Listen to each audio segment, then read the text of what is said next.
आज भाजी कोणती बनवावी म्हणून फ्रीज उघडला, तर फ्रीजमध्ये एका डब्यामध्ये एकच शेवग्याची शेंग आणि 4-5 पालकाची पानं एका डब्यामध्ये असं होतं. याची भाजी तर काही होणार नाही. मग म्हटलं की याची डाळच बनवूया मिक्स. म्हणून मूग डाळीमध्ये शेवग्याच्या शेंगा, पालकाची पानं, हळद, पाणी घालून डाळ भाताचा कुकर लावला. 2-4 दिवसावर मुलांच्या शाळा चालू होणार आहेत, म्हणून मग सकाळी सकाळी युनिफॉर्म, शूज, सॉक्स, बॅग्स धुवून टाकल्या आणि नंतर घेतले वह्या पुस्तकांना कव्हर लावायला.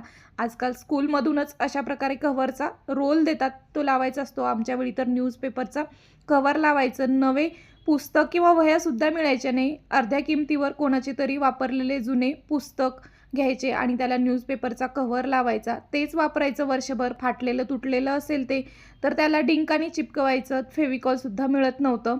आणि वह्या म्हटलं तर मागच्या वर्षी ज्या काही वह्या पानं त्याच्यात बाकी राहिली आहेत कोरी, तर ती पानं काढून एक रफ बुक बनवायची आणि तेच वापरायचं.